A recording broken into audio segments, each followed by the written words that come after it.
In this eerie, shocking, and unjust story that took place in the small American city of Fitchburg, Wisconsin, winter, so characteristic of this region, played a significant role. Wrapping everything in soft white snow on the eve of the winter holidays, it could just as easily turn cold, icy, frosty, windy, and fierce. Black ice on the roads, prolonged power outages, blizzards, snowstorms, and heavy snowfall. Winter in Fitchburg is the real thing. At times, an imposing layer of snow would completely paralyze the roads, and schools would close. The winter of December 2005 was no exception. 25-year-old Angela Nicole Drake grew up in Wisconsin and was not afraid of the cold. December, with its traditional decorated Christmas trees, snowfall, and pre-holiday bustle, was her favorite time of year. So on Thursday, December 8th, despite the surprisingly frigid weather and about 10 centimeters of snow, Angela, or Angie, didn't stay home but decided to spend the evening enjoying herself. The thing was, Angie was a nurse who worked with children with special needs. She was a wonderful nurse, getting along beautifully with the kids and able to connect even with those whom other nurses struggled to reach. The children adored her, but it was clearly an exhausting job, both physically and emotionally. That's why Angie needed those rare but meaningful moments of rest. So on December 8th, after work, she met up with her close friend Rachel, and the two happily headed to their favorite karaoke bar, the Dry Bean Saloon and Steakhouse. From there, they planned to go to Rachel's place, which was literally a 5-minute walk from the bar. They intended to spend the night, and in the morning, when both had to go to work, Rachel would drop her friend off at her car, which Angie had left near the bar. The friends had done this a million times before, and this time was supposed to be no exception. Outside, the bitter cold raged, but inside the bar it was warm, crowded, and decorated for Christmas and New Year's. Angie and Rachel felt at home there, ran into many acquaintances, and had a wonderful time. Angie, who had a beautiful voice, as always sang her favorite song by Janis Joplin, "Piece of My Heart." Overall, it was a pleasant but ordinary evening, until one moment. Rachel and Angie always left together, but this time Angie decided to stay at the bar a little longer, and Rachel went home alone at around 11:30 p.m. Rachel promised to leave her apartment door unlocked for her friend and headed home. She was sure that Angela would be perfectly fine because they felt at home in that karaoke bar. They knew all the staff and many of the patrons, which meant they were among friends there, even if they hadn't arrived with them. Besides, Angie had only had a small amount of alcohol, and it would be no trouble for her to walk the 5 minutes to Rachel's apartment. However, when Rachel woke up in the morning, she discovered that the apartment door was still unlocked, and there were no signs that her friend had come by and already left for work. In other words, she had not shown up at Rachel's place at all during the night. At first, Rachel wasn't worried. After all, nothing prevented Angie from going to her own home. Fortunately, she lived only about 20 minutes from the karaoke bar. The only thing that troubled Rachel was that her friend hadn't texted or warned her not to wait up. But when, a couple of hours later, she tried calling Angie and the phone went straight to voicemail, Rachel decided that this was already strange. She called Angela's father, with whom the young woman was living at the time, and asked whether his daughter had returned home. It turned out that Angela was neither at home nor at work, because her colleagues had also just begun looking for her. None of her friends or acquaintances had heard anything from her. All of this was unusual, but it is worth emphasizing that she was a 25-year-old independent woman, so her family did not rush to panic. However, when evening came and there was still no news, Angie's loved ones thought to check the parking lot of the karaoke bar. They found Angela's car in the same spot where she had left it. It was covered in snow, and it was clear that the vehicle had been sitting there for nearly a full day. Her family knew that the bar had been warm, so Angie had gone there wearing only a red sweater, a warm vest, jeans, and boots. Fearing that she might have slipped on the way to her friend's home, hit her head, and be lying somewhere in such light clothing, her relatives walked the route from the bar to Rachel's house, but they found no one and nothing. By the evening of the following day, Angie's father called the police. As the second day since the young woman's disappearance was already underway, officers immediately got to work. First, they spoke with Rachel. She told the police that when she left her friend at the karaoke bar, Angie had not been alone, but with a young man. Tall, tanned, fair-haired, and blue-eyed, the man was very attractive. Angie introduced her new acquaintance as Oliver. He was clearly her type, so Rachel wasn't surprised when her friend said she didn't want to leave yet. Rachel didn't insist and went home, assuming her friend knew best what she was doing. The officers hurried to ask the bar staff whether they had seen Angela and whether they knew this Oliver. They recalled seeing the young woman but could offer little else. In their memory, the days had blurred together, and they couldn't say exactly who did what that evening. Fortunately, investigators could see for themselves. The establishment had several surveillance cameras recording the premises from different angles. After reviewing the footage, investigators saw a blonde woman in a bright red sweater and an attractive young man, evidently Oliver. Rachel confirmed that it was him. Unfortunately, the cameras did not cover every corner of the establishment and did not capture how the young people interacted at the bar. However, one camera did record Angie leaving the venue at exactly 1:30 a.m. Angela looked happy. She almost seemed to be dancing as she walked. She was not leaving alone, but in the company of two men and another woman. As they exited, one of the men reached out and took Angie's hand. Detectives believed this was Oliver. Since none of Angie's family or friends recognized Oliver or his companions, the police turned to the public. They released Oliver's photo to the media, hoping that someone would recognize him, and they got incredibly lucky, because Oliver himself contacted the police. He readily confirmed Rachel's account and explained that he and Angie had been talking for about an hour. But when he briefly turned his attention to his friends, Angie had already moved on, chatting cheerfully with another young man. Then they went to play pool, and Oliver didn't see them again. Investigators showed the witness the footage of Angie leaving the bar with a young man, but Oliver was quick to assure them that it wasn't him. He had left with his friends. After Oliver's friends all confirmed in unison that he had gone with them, detectives went back to the footage, studying it frame by frame. The image quality was poor, but it appeared that Angie had indeed left with someone else. This mysterious young man was taller, dark-haired, and most importantly, wearing a jacket with a distinctive emblem on the chest, something that could potentially be identified. The police again turned to the public for help, but this time they didn't release a blurred image of the dark-haired stranger's face. Instead, they focused on the emblem on his jacket. They also tried reviewing footage from other street cameras, but there was little hope there. First, such cameras are usually aimed at a business's own entrance or parking lot. Second, during the heavy snowfall that night, very little could be clearly seen on video. Meanwhile, Angie's family couldn't sit idly by. They wanted to help the police spread the word about her disappearance as widely as possible. They used the tools available in 2005. Angie's mother and stepfather wrote an email describing her, what she was wearing, and attached a photo, marking it missing, and sent it to everyone in their email contact list, asking recipients to forward it. Fortunately, the plan worked, and within a few days, thousands of people had received the message. Among them was 23-year-old Tom Allen. Tom went to the police station and explained that that evening he had been at the karaoke bar with his roommates Marcy, Shane, and Michael DeSalvo, as well as a friend visiting from another city, Peter. Marcy met Angie at the bar and introduced her to the rest of the group. Since Angie's friend Rachel had already gone home by that time, Tom assumed the young woman was there alone, without friends. He also noticed that she had consumed quite a bit of alcohol. Angie joined their group, and they played pool together. Around 1:30 a.m., they left the karaoke bar, as recorded by the surveillance camera. Following Angie, Mike came out of the bar, wearing the jacket with the emblem. It was a work jacket issued to him by his employer, a company providing septic tank cleaning services. Tom said they left the karaoke bar to go to another nearby bar called Monkey Shines. They split between two cars. Tom and Peter got into Tom's car and drove ahead, while Marcy, Shane, Mike, and Angie were supposed to follow. But when Marcy and Shane arrived at the bar, they reported that Mike and Angie had dropped them off and left. The friends assumed that Mike had been concerned about Angie's condition and had driven her home.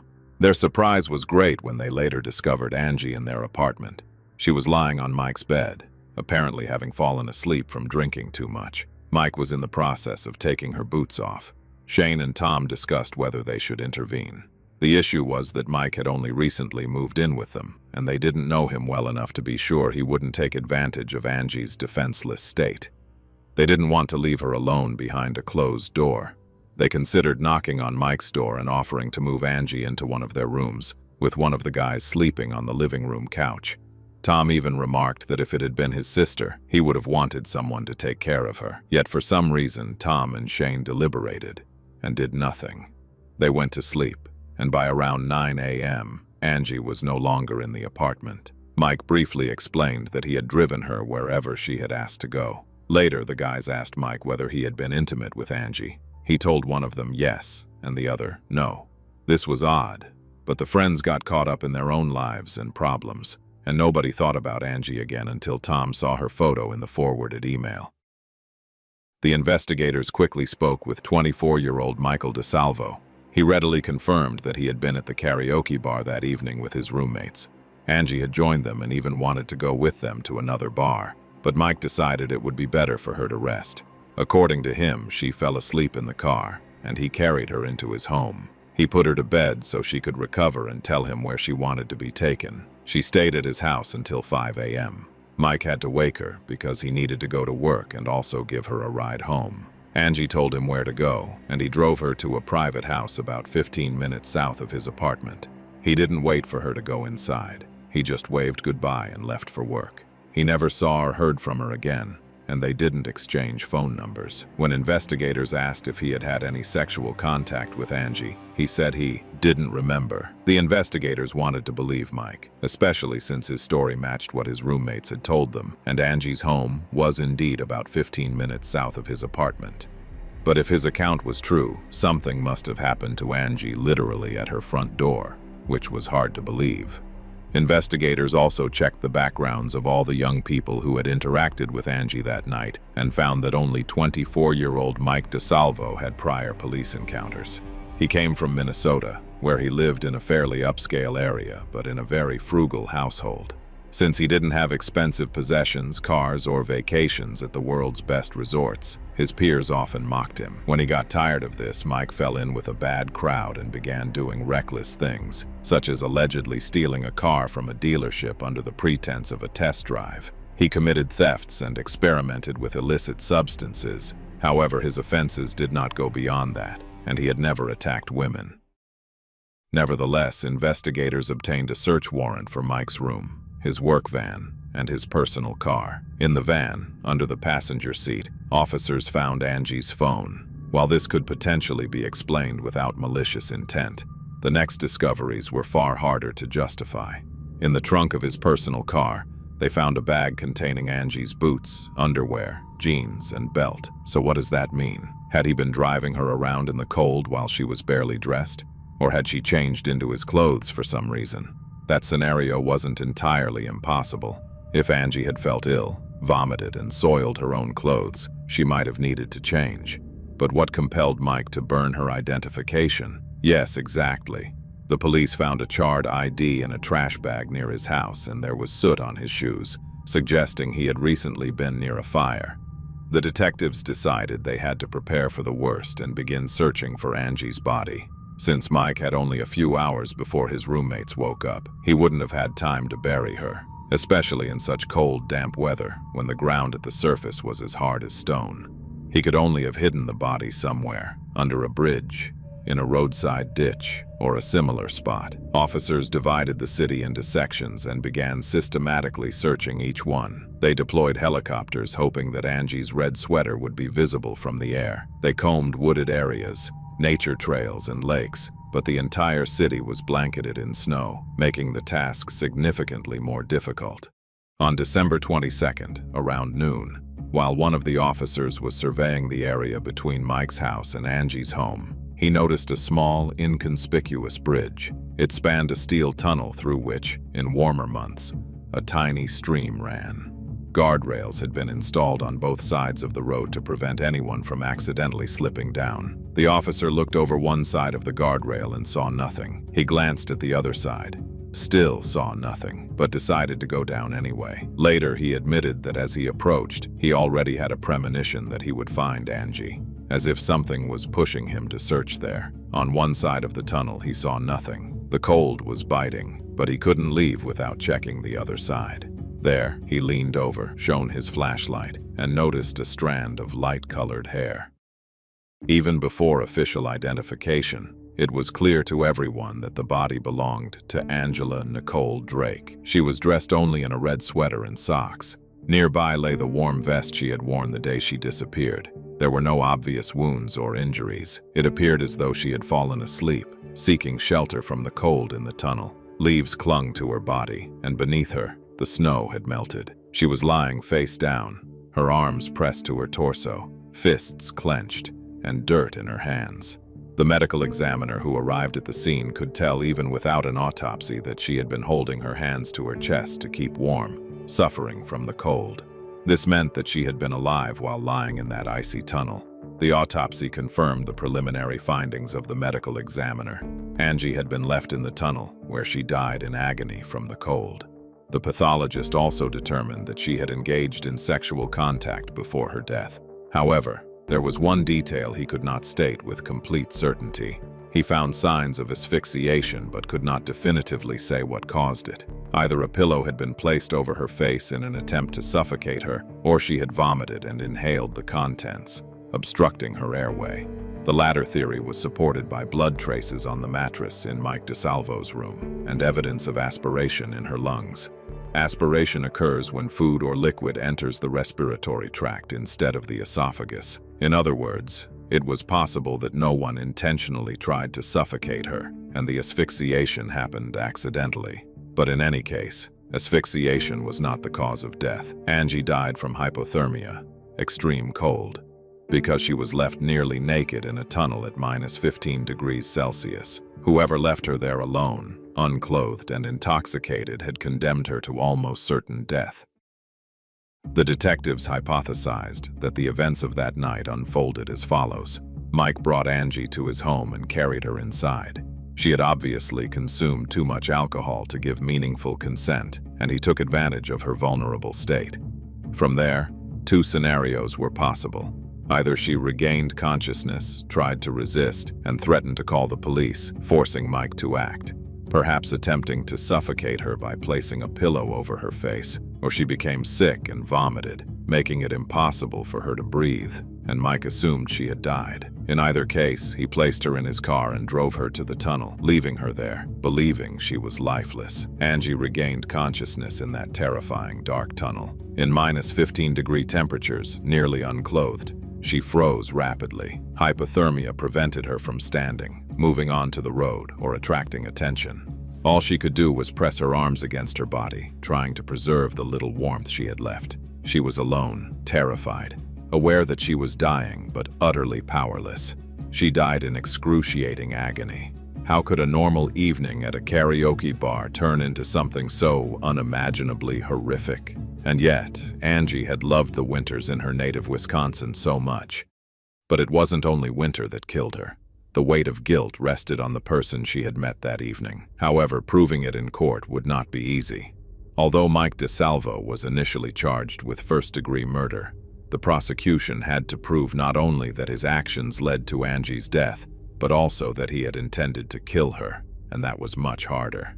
After all, he could simply claim that he woke up and found her lying unconscious, assumed she was dead, panicked, especially given his criminal history, and disposed of the body.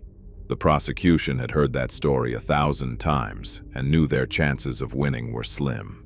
As a result, there was no trial. Mike DeSalvo was offered a plea deal, which he accepted. He was charged with first-degree negligent homicide, for which he will serve 25 years in prison. This means he could be released as early as 2031.